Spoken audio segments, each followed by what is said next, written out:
buenos días. Álvaro Cedeño y Álvaro Cedeño les saludan en este episodio número 224 de Diálogos con Álvaro Cedeño. Esta es una conversación intergeneracional que toca temas como acción humana eficaz, espíritu emprendedor, transformación de conflictos y política pública. Hoy para conversar sobre el artículo publicado esta semana en la página web alvarocedeno.com titulado Procesos dinámicos. Papá, ¿cómo has estado? Muy bien, muy bien. Ujú. Bueno, me encanta. Em, a mí la palabra proceso me resulta muy llamativa. Yo creo que si pudiéramos hacer una analogía para mí, un proceso es eh, la manera en que comparamos una fotografía con una película. Claro. ¿Verdad? Una película es un proceso, demuestra una dinámica y un Ujú. cambio constante. No me refiero tanto a la parte teatral de los personajes, sino al flujo escénico, energético, emocional que va sucediendo a lo largo del camino. Dos cosas más sobre la palabra proceso. La primera es que en, en educación intercultural, eh, bueno, me imagino que en muchos procesos en muchas áreas de la pedagogía se dice que muchas veces el proceso es tanto o más valioso como el resultado. Si uno se pone a pensar en el valor que tiene un título académico, bueno, ese es el valor que tiene ese resultado, pero si uno se pone a pensar en cómo se obtuvo ese título, en ese proceso hay muchísimo valor y ahí hay crecimiento y hay dinámica y hay cambio y hay transformación y hay aprendizaje y hay experimentación y hay errores y hay innovación, ¿verdad? Y co-creación y es como la naturaleza de nuestra especie retratada en, en el paso del tiempo siguiendo algún tipo de metodología, porque creo que esa es la clave del proceso. El proceso tiende a seguir una metodología, no es simplemente dejar pasar el tiempo, no es simplemente ir flotando en una balsa sobre un río impulsado por la corriente del río. Implica algún tipo de agencia, como le dicen en inglés, ¿verdad? Ujú, Creo que en ujú. español llamaríamos Sí. gestión. Los procesos se gestionan. Y Ujú. a propósito de que los procesos se gestionan, el segundo tema que me viene a la mente con la palabra proceso es lo que siempre habíamos oído hablar décadas atrás a los entrenadores de fútbol en aquellos primeros años en que íbamos a nuestros primeros mundiales de fútbol, de que lo que necesitábamos era mejorar los procesos. Ujú. ¿Verdad? Pues, evidentemente se llegó al resultado de clasificar a Italia 90 y se llegó al resultado de clasificar a no sé cuál otro mundial y a todos los mundiales que se clasifica, ese es el resultado. Pero ¿de qué manera se clasificó? La clasificación para Italia 90 fue desastrosamente caótica. La clasificación para el Mundial del 2002 fue más como la eliminatoria que siempre soñaríamos, ¿verdad? Jugando bien, la afición unida, ganando partidos difíciles como en el Estadio Azteca de México. Em, la última eliminatoria para clasificar al Mundial de Qatar fue lo más desagradable que pudimos haber vivido desde el punto de vista de la incertidumbre y la ansiedad y la mezcla con la pandemia y la necesidad de tener que jugar un repechaje y de que en el partido el VAR eliminara dos goles al equipo contrincante y que con eso nos alcanzara para poder clasificar al Mundial y llegar al Mundial a hacer un papel pues menos que decoroso, ¿verdad? Recibir 11 goles en tres partidos, aún con uno de los mejores porteros del mundo, no es lo que nosotros anhelamos a tener. Es que creo que lo que falló fue el proceso, ¿verdad? Y ahora empezamos otro proceso y lo empezamos muy bien y llevábamos 8 meses de un proceso sólido que nos llenó de esperanza por la cantidad de talento demostrado que se logró reclutar y se nos fue el entrenador. Entonces, con la salida del entrenador, se termina esa parte del proceso y empieza otra. Esperaríamos que fuera similar en cuanto a la transparencia, porque creo que la transparencia es importante en un proceso, y en cuanto a al beneficio de la duda ante la incertidumbre, que creo que también eso es importante en un proceso, ¿verdad? Que nosotros seamos capaces de decir, vamos por aquí, no sabemos para dónde vamos, pero estamos abiertos y anuentes a experimentar y a explorar en este camino que vamos recorriendo, ¿verdad? Eso lo que me viene a la mente con la palabra proceso, pero tengo algunas otras cosas más que decir sobre el artículo y quería darte la palabra para que nos hicieras tu introducción. Estás con el micrófono apagado. Sí, pues a manera de introducción, yo quisiera indicar que los procesos dinámicos están presentes en toda nuestra existencia corriente, ¿verdad? Eh, un rosal que florece, pues hoy lo ves los botoncitos y mañana ves los botoncitos abiertos. Esos botoncitos abiertos no hubieran podido ocurrir sin los botoncitos cerrados del día anterior, ¿verdad? Eh, me gusta pensar en ejemplos muy pedestres. Un proceso dinámico es un huevo frito. El huevo está cerrado, lo abres, lo echas a la sartén caliente y empieza a ocurrir unas cosas, cada una de las cuales lo que ocurre en este segundo es un producto de lo que ocurrió en el segundo anterior. Y si las cosas no fueran encadenadas de esa manera en el tiempo, no estaríamos hablando de un proceso. Entonces, para definirlo, un proceso dinámico es algo que va, imagínate un conjunto de gradas donde llegar a la grada quinta implica haber estado en la grada cuarta y así sucesivamente. Y claro, esto podría ser una pura, una pura curiosidad conceptual, pero es lo que ocurre con las consecuencias diferidas, ¿verdad? De las acciones o de las omisiones. Eh, Tú dejas de hacer ejercicio y dentro de pocos días sientes las consecuencias en tus músculos de haber dejado de hacer ejercicio. Tú te das rienda suelta a la ingesta y en unos días sientes el resultado de esos excesos. Entonces, ¿por qué me interesa? Me interesa el término de proceso dinámico porque afectan a realidades que son muy importantes para nosotros.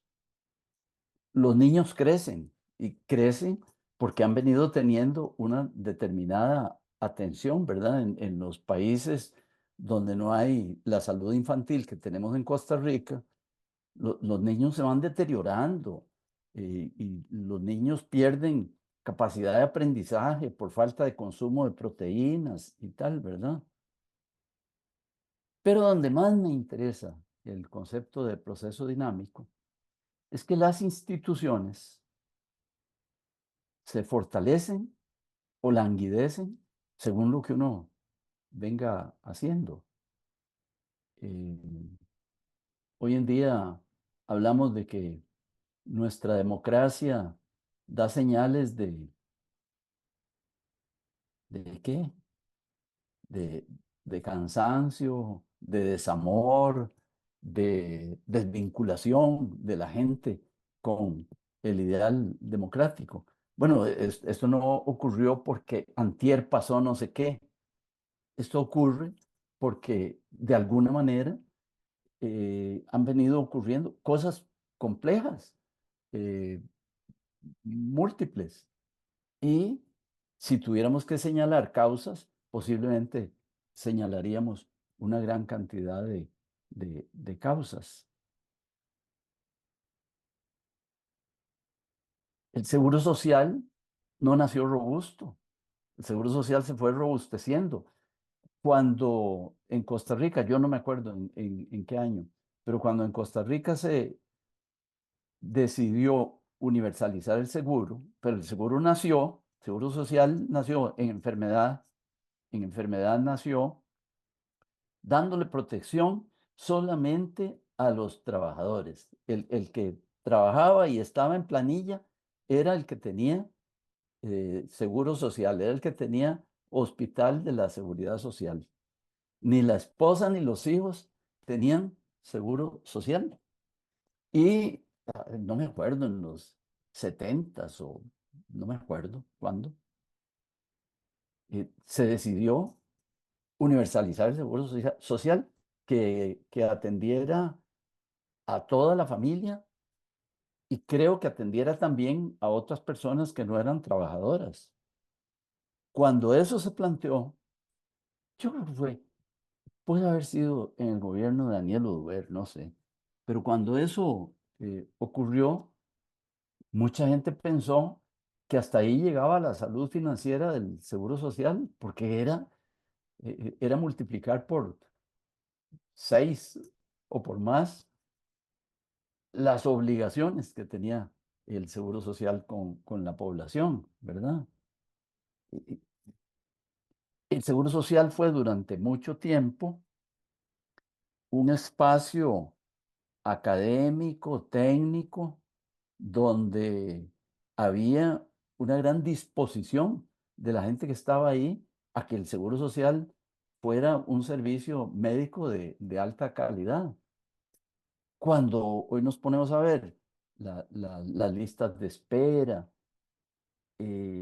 la falta de especialistas, que deben estar ligadas las dos cosas, pues eso no ocurrió antier, ¿verdad? Las causas hay que buscarlas allá para atrás porque el proceso de deterioro de una entidad es un proceso dinámico. Eso es lo que me interesa. Tú señalabas algo bien importante, me parece, decías, ponías de ejemplo el título académico. Dices tú que más importante que el acto de graduarse, ¿verdad? Más importante que el papel que tienes puesto ahí colgado en la pared, ni tú ni yo colgamos esos papeles de un diploma, eh, que eso no es el resultado de un proceso educativo, que el resultado de un proceso educativo está en la forma como te lograste transformar de un muchachito en un profesional. Y eso me recuerda un cuento que a mí me hace mucha gracia de alguien que fue a Oxford y se graduó y tenía que venirse para Costa Rica porque la beca ya lo obligaba a estar de regreso aquí. Y él insistía en que cuando le entregaban el diploma, y alguien le dijo, pero ¿cómo es? ¿Por qué usted tiene tanto? Eran los tiempos en que no se podía mandar un diploma por DHL, porque no existía DHL, ni te lo podían mandar por correo electrónico, porque no existían esos medios. ¿Por qué quiere usted llevar su diploma? Dice, hombre, para que vean que estuve en Oxford y que terminé. Y entonces le dijeron sus profesores, hombre, si usted necesita con un papel demostrar que estuvo en Oxford, algo pasó, ¿verdad? Porque lo que querríamos es que sin que usted exhibiera un papel y sin que usted dijera, yo soy graduado de Oxford, se pudiera ver en su manera de ser, en su manera de pensar, que pasó por aquí, ¿verdad? Y claro, dices muy bien, ese proceso, se me perdió el título, se me quemó el título. Sí, pero se me ve que estuve 5 años, 8 años trabajando en un determinado asunto, en una determinada entidad, ¿verdad? A eso me refiero cuando hablo de proceso y no quisiera quedarme simplemente en la ilustración del libro de texto, de lo que es un proceso, sino que elaboráramos un poco de los grandes asuntos nacionales a los cuales iluminarlos con la idea de proceso dinámico podría ser que mejorara las posibilidades de solución. Dices muchas cosas que son muy, ¿cómo le puedo decir? Bueno, que me inspiran varios pensamientos. Lo primero es que la palabra metamorfosis, que la usamos poco, y creo que solo la usamos referida a- al proceso de nacimiento de las mariposas.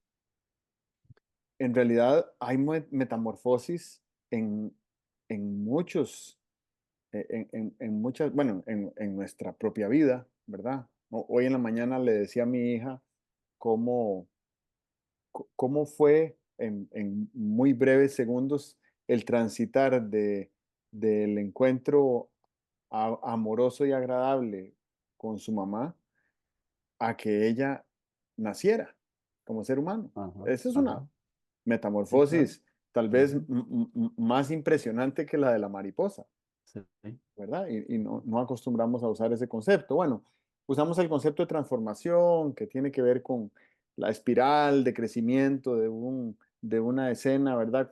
Con algunos periodos de evolución que son lineales y otros periodos de evolución que son eh, exponenciales y eso sucede en todo lo que vemos. No tenemos que irnos muy atrás en la historia para recordar cómo la reciente pandemia del COVID-19 tuvo un crecimiento exponencial que transformó la vida humana en el planeta en semanas. ujú, Y fue fascinante observarlo. Pues obviamente no éramos observadores imparciales y objetivos, estábamos siendo partícipes, víctimas y además eh, sintiendo de manera muy viva la incertidumbre que emergía todos los días de ese proceso, al menos en sus primeros meses, ¿verdad?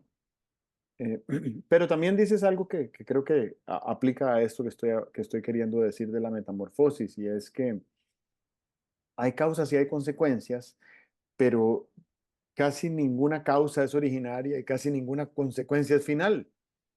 Las causas suelen ser consecuencia de algún otro proceso y las consecuencias suelen ser causa de alguna otra dinámica también, ¿verdad? Entonces, como decías ahora, no es que se nos está debilitando la democracia en estos días, es que la democracia se nos ha venido debilitando en estas décadas.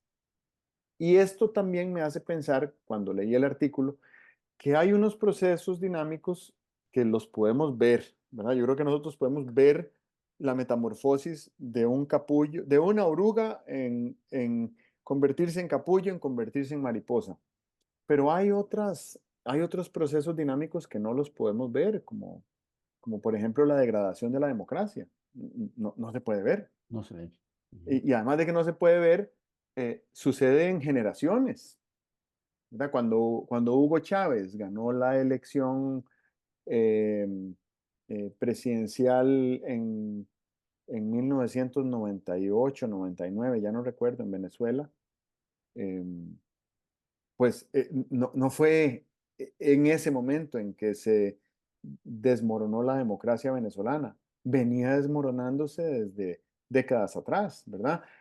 Creo que el desmoronamiento ha sido más consistente desde la elección de Hugo Chávez hasta nuestros días porque la institucionalidad ha sido desmantelada.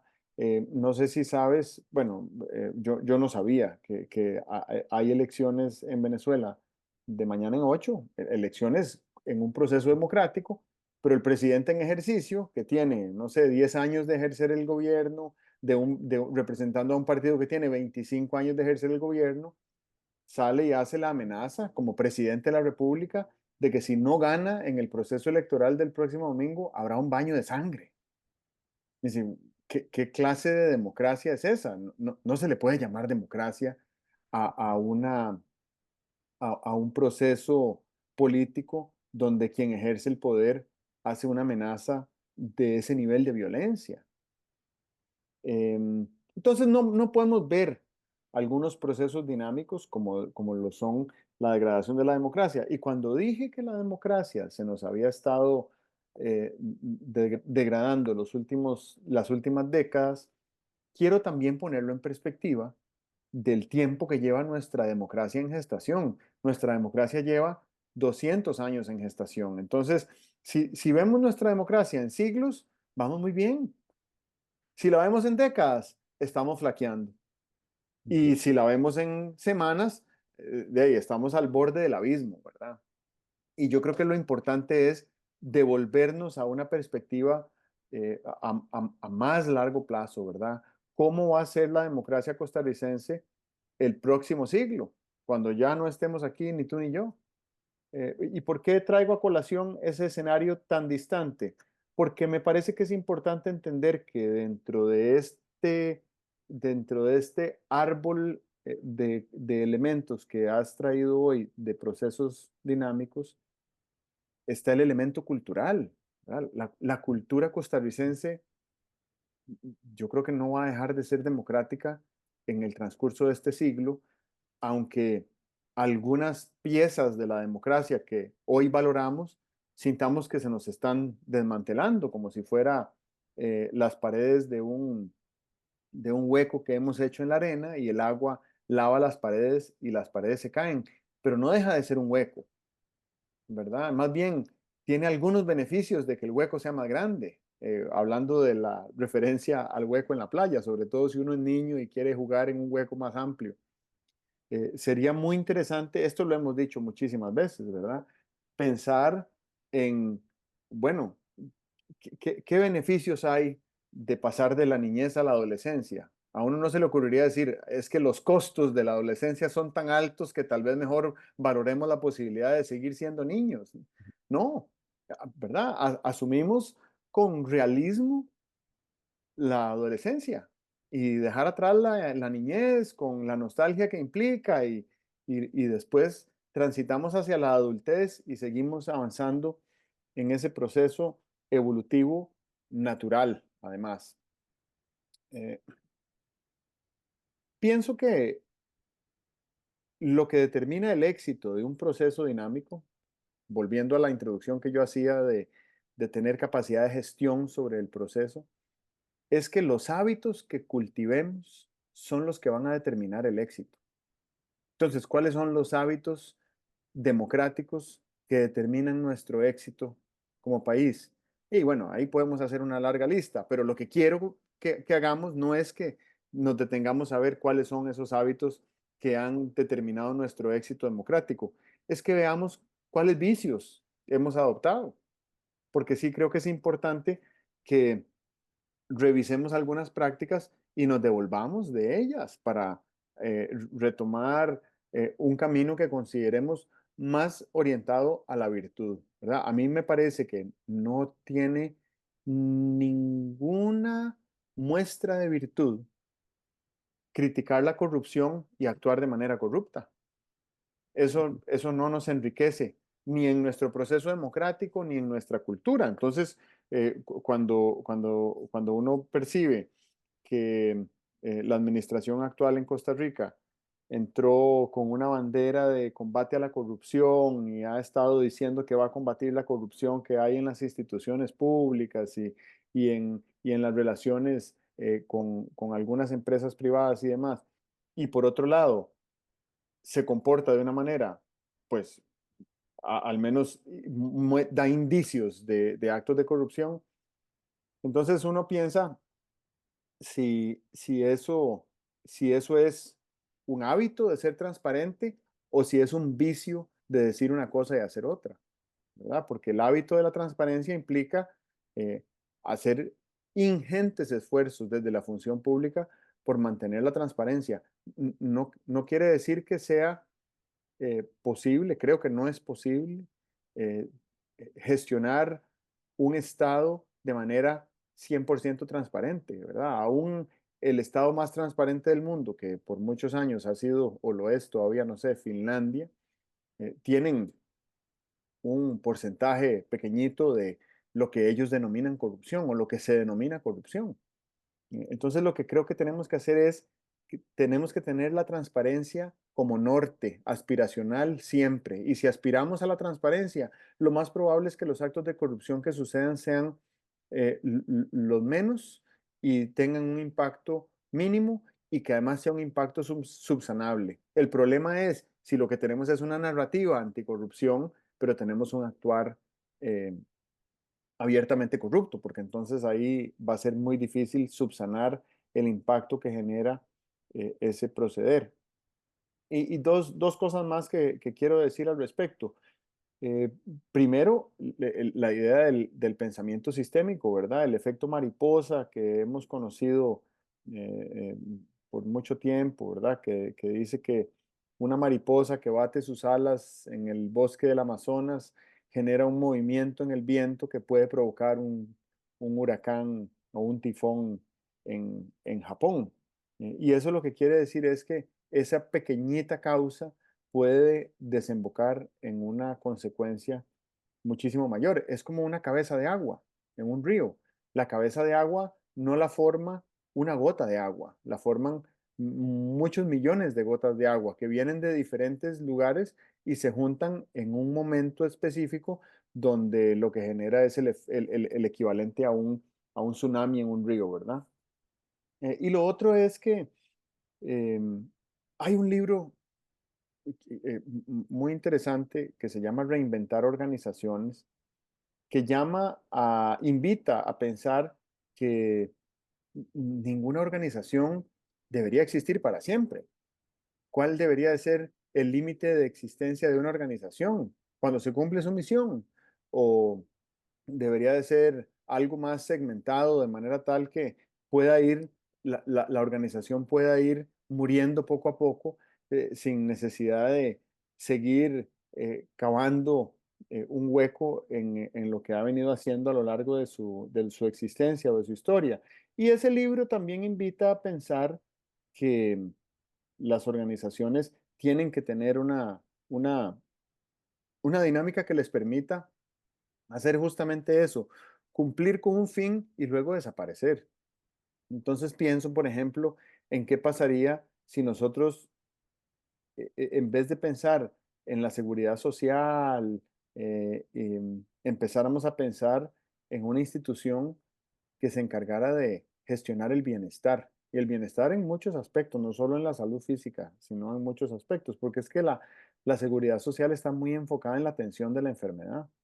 O si tuviéramos una institución encargada de, del diseño de escenarios futuros, ¿verdad? De la prospectiva.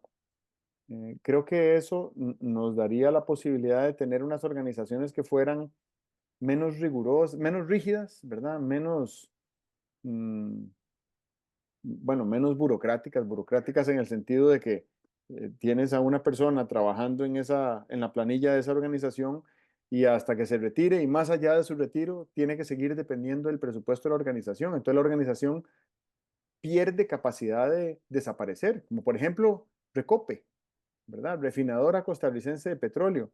El Recope ya no refina petróleo y sin embargo tiene un, un staff de cientos de personas, no sé si serán miles más bien, y no hay una manera viable de transformar la misión de la organización o de cerrarla y dedicar esos recursos a otras cosas, ¿verdad?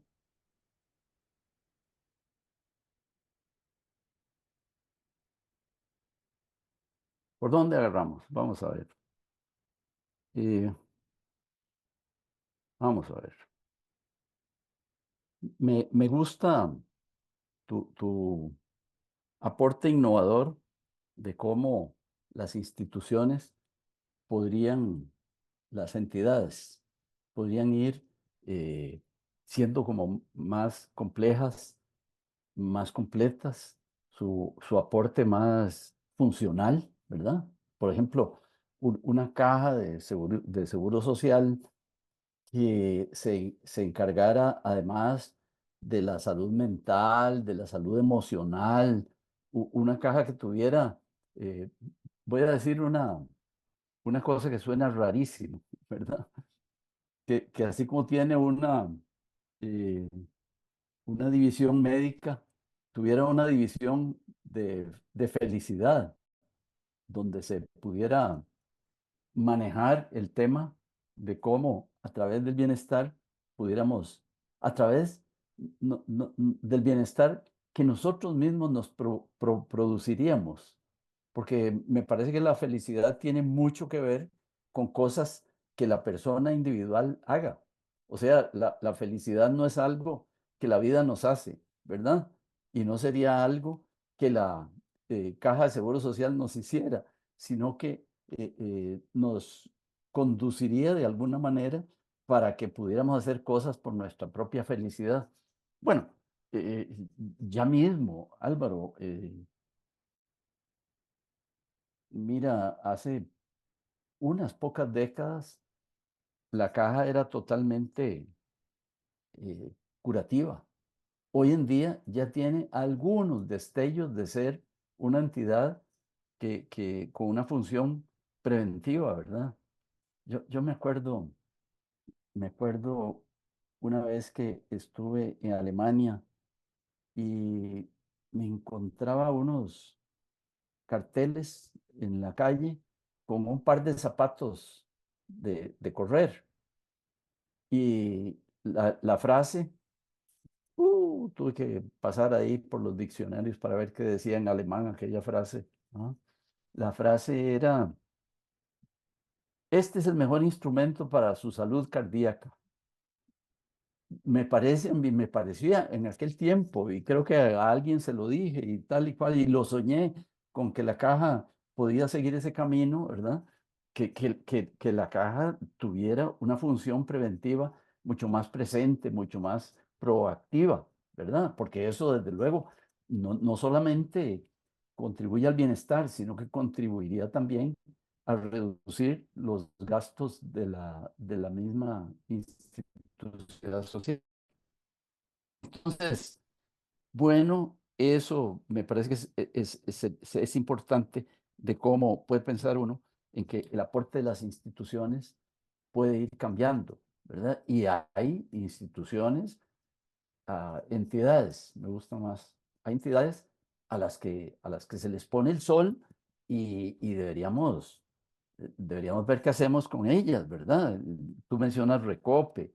Entiendo que el Consejo de Producción se le puso el sol hace muchos años. A la Fábrica Nacional de Licores se le puso el sol hace quién sabe cuántos años, ¿verdad? Eh, no sé si el INBU volvió a hacer alguna urbanización o, o- o algunas casas, no sé, ¿verdad? Me parece que se les puso el sol en los años 50. Atillo así como conjunto de residencias no existía y pasó a existir, ¿verdad? Ok, hay entidades a las que se les pone el sol. A mí se me hace cuesta arriba pensar que algunas eh, instituciones, como la familia, como la democracia, se les llega a poner el sol. Yo preferiría pensar en una familia que fuera mucho más funcional, mucho más ligada a la sociedad en general, mucho más fuente de virtudes y valores. Quisiera ver a la familia evolucionando para más. No quisiera ver a la familia eh, convirtiéndose en un comedero, convirtiéndose en una cuenta bancaria común donde se financian todos nuestros gastos. No quisiera ver a la familia convertida en un eh, bed and breakfast, ¿verdad? Quisiera ver a la familia más llena de posibilidades de aporte. Y lo mismo me pasa con la democracia. Quisiera una democracia más llena de posibilidades de aporte.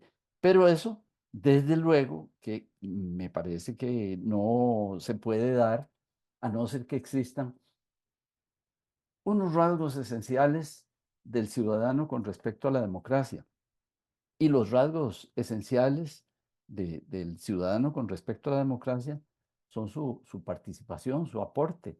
No creo que funcione una democracia si uno simplemente dice que la semana entrante hay elecciones presidenciales, no me había enterado, ¿verdad? Como igual que hace 4 años no voy a ir a votar. Me parece que eso, estaría faltando ese aporte mínimo, pero hay aportes que no son mínimos y que son indispensables para que funcione la democracia. Si tú no tienes eh, conocimiento de lo que está pasando o no te importa, desde luego que esa democracia languidece, porque la democracia, como la seguridad social, no debería ser algo que unos hacen para que todos nos beneficiemos, ¿verdad? Sí, y en esto entra de nuevo el término del proceso dinámico. Sí hay largos trechos del transcurso de una institución en que es posible que la mayor parte de la población vaya ¿cómo le dicen? Vaya de polizón. Vamos ahí montados, no pagamos el tiquete, pero otros están haciendo la cosa por nosotros. Durante muchos años en Costa Rica, otros hicieron la tarea del robustecimiento democrático por nosotros. Yo creo que la forma de comunicación, los peligros actuales de la democracia con el populismo y el autoritarismo y tal, el distanciamiento afectivo que tenemos con la democracia, eh, son circunstancias que hacen imposible que sigamos viajando sin pagar el tiquete. Yo creo que tenemos que ir en este carrito democrático y ver cómo pagamos el tiquete eh, aportando, porque el tiquete en el viaje democrático se paga con aportes. Vieras que en eso que estás diciendo me doy cuenta de que también hay un elemento perverso en la dinámica democrática porque hay grupos de población que aunque, bueno, que además de que no están aportando al robustecimiento de la democracia, están deseando activamente que al gobierno de turno le vaya mal, porque consideran que esa es la manera de aumentar sus probabilidades de éxito en el próximo proceso electoral. ¿Cómo puede ser que un ciudadano pueda tener deseo de que a este gobierno o a cualquier gobierno le vaya mal? Ujú. Si el mejor negocio para mí y para todos nosotros Claro, es claro. que a este gobierno y a todo gobierno le vaya lo mejor posible. Ujú, Eh, entonces ese elemento perverso que tiene la democracia, también tenemos que ponerlo en perspectiva, ¿verdad? Sobre todo cuando tenemos, no sé, la elección pasada tuvimos 25, 26 candidatos presidenciales de diferentes partidos. Y me parece que en el 2026 vamos a tener más de esos, ¿verdad? Creo que vamos a tener 30 candidatos presidenciales. Entonces, a excepción del candidato presidencial que represente al oficialismo que está en el gobierno en el momento, en la actualidad, que ni siquiera va a ser el mismo partido porque el partido que utilizaron como taxi para llegar al poder muy probablemente no va a representar la misma ideología del gobierno de turno. Todos los demás partidos van a, deben estar deseando que a este gobierno le vaya mal, ¿verdad? Y entonces la,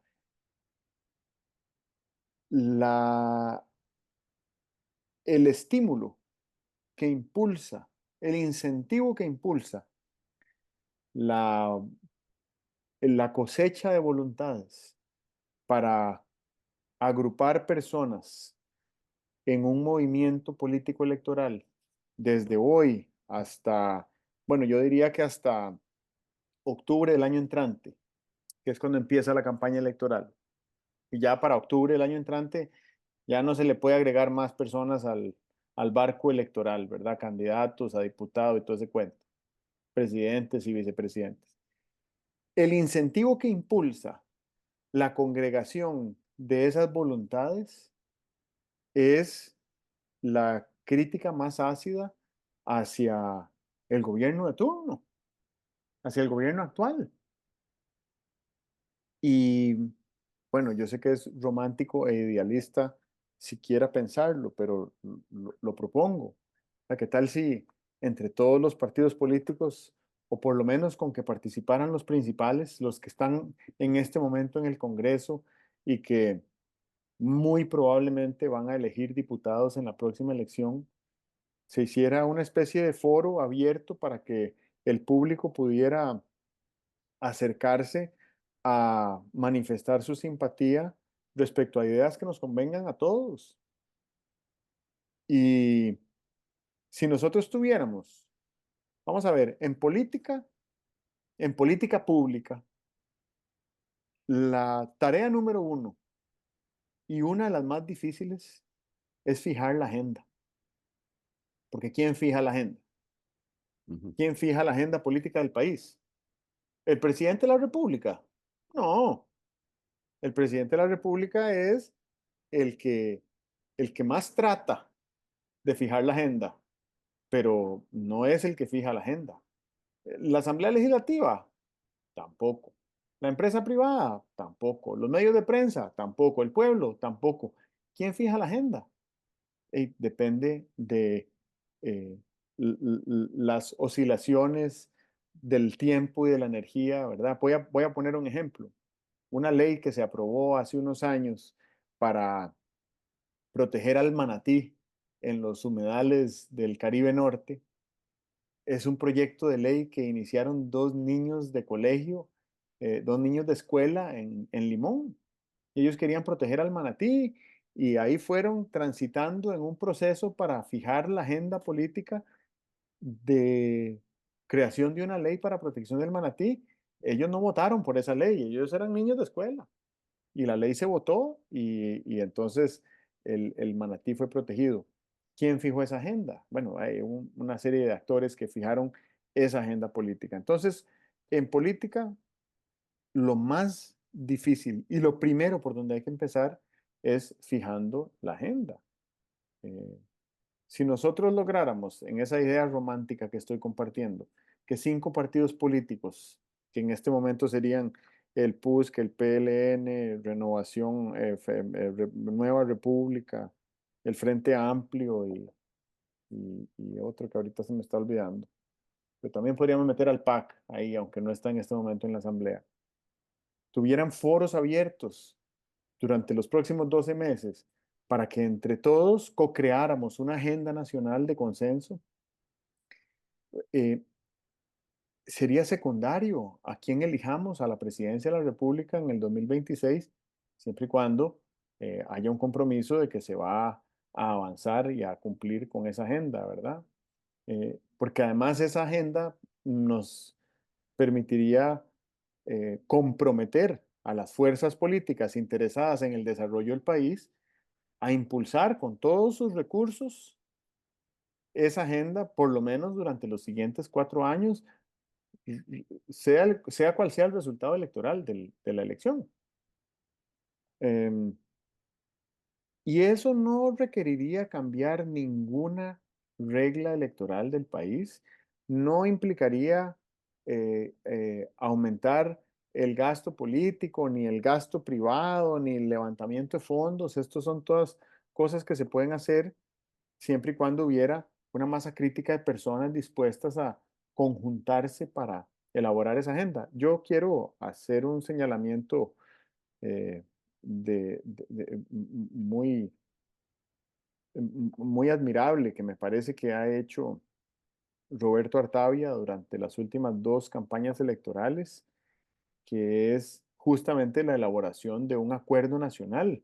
Sí. Em, Ujú. lo que pasa es que es un acuerdo nacional que no ha recibido el, no ha estado abierto para que el público se involucre en la elaboración de esa agenda. Eso es algo que podría mejorar en esos procesos que él ha conducido, que él ha facilitado en realidad. Eh, que a partir de ahora se pudiera pensar en gestionar un acuerdo donde se involucre la ciudadanía a partir de lo que se considera que es lo mejor para ella, ¿verdad? Y que los partidos entren a elaborar sus planes de gobierno durante la campaña priorizando lo que ellos consideran que a criterio de su ideología es más importante a partir de esa agenda de conveniencia nacional.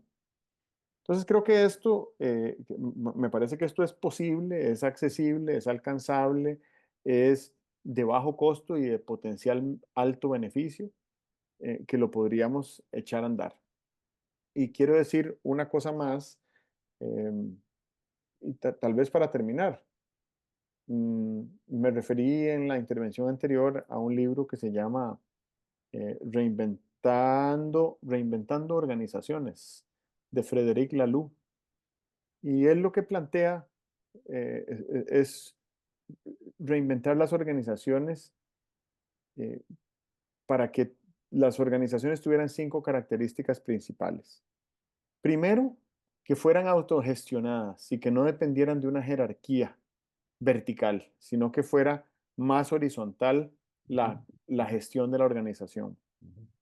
Segundo, que la prioridad fuera el propósito por encima de las rentas, ¿verdad? Pensando en organizaciones privadas, pero si pensamos en el Estado, pues pensemos también en la manera en la que se pudiera priorizar la eficacia en el cumplimiento de su misión por encima de la permanencia de la burocracia en sus puestos. Tercero, que haya menos jerarquías y más empoderamiento para la toma de decisiones, como decían los maestros de escuela, que cada palo aguante su vela. En realidad lo que quiere decir es que cada persona sea capaz de tomar las decisiones necesarias para gestionar de la manera más eficaz posible en el cumplimiento de la misión de la organización según la descripción del puesto que ejerce esa persona, pero que se tomen decisiones y que no llegue todo a donde está el jerarca allá arriba a tomar al final de cuentas todas las decisiones y entonces se convierte él mismo en su propio cuello de botella, que es lo que he visto que le ha pasado a varios alcaldes que he conocido, que son los que toman todas las decisiones en el cantón y eso hace que sea muy ineficaz la gestión municipal. Y quinto, eh, cuarto, que sea una organización donde se cultive en cada ser humano que labora en ella su autenticidad, su propósito y su bienestar. Y quinto, que el propósito de la organización sea adaptable y evolutivo conforme la organización va aprendiendo y creciendo.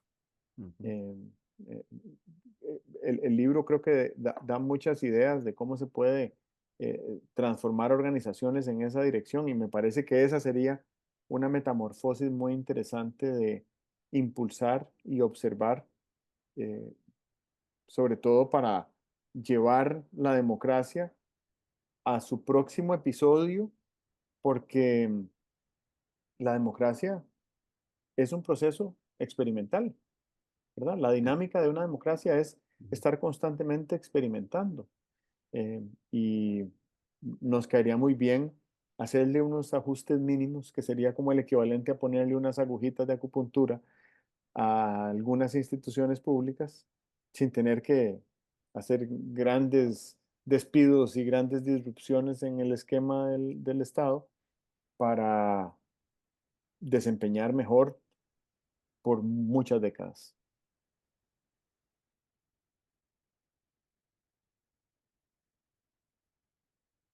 Voy a pensar en cuáles cosas se podría aplicar ese proceso de reinventar un concepto, reinventar una organización, reinventar una institución. En Costa Rica necesitan ser reinventados el seguro social, la seguridad social, la educación, el tema de la productividad y el tema de la democracia. Y me parece que hay dos cosas muy complicadas de hacer, posiblemente sean simplemente nombres que cubren una gran cantidad de esfuerzos y tal. Lo primero que hay que hacer es darse cuenta, que es lo que llaman en lenguaje poco usual, una epifanía, ¿verdad? Que como pueblo y como personas, de pronto nos caiga la peseta de que estas cosas hay que modificarlas y rescatarlas, revitalizarlas, ¿verdad? Que tuviéramos esa epifanía de darnos cuenta. Y luego, esa, que ese darnos cuenta, de alguna manera, y hay maneras, tú y yo los hemos visto operar en procesos limitados, no en naciones, pero lo hemos visto evolucionar en grupos, que ese darnos cuenta nos condujera a una transformación, que nos condujera a un cambio, ¿verdad? Que nos condujera a lo que llaman, en palabra poco usual, a una metanoia, ¿verdad? Una transformación con todas las eh, singularidades que tiene un proceso de cambio. Pero entonces, bueno, yo me quedo tranquilo porque me quedo con el concepto tuyo de reinventar organizaciones y reinventar posiblemente instituciones, reinventar procesos. eh, Me encuentro una lista de candidatos a esa reinvención y me encuentro estos dos pasos que habría que convertirlos en hojas de ruta, ¿verdad? Al darse cuenta y al proceso de transformación. Esa es la tarea. Y lo que necesitamos es ir consiguiendo los obreros que estén dispuestos a apuntarse en esa tarea. A mí, y estoy seguro que a ti, no nos resulta imposible imaginar cuál es la hoja de ruta en cada uno de esos dos procesos de darnos cuenta y de mm, promover un proceso de transformación. Pero bueno, dejémoslo hoy por ahí muy rica el intercambio. Tengo muchas más cosas de las que tenía a la vista al principio, o sea que fue un intercambio enriquecedor. Igualmente. Bueno, muchas gracias. Ok, Nos vemos pronto. que estés muy bien. Igualmente. Chao.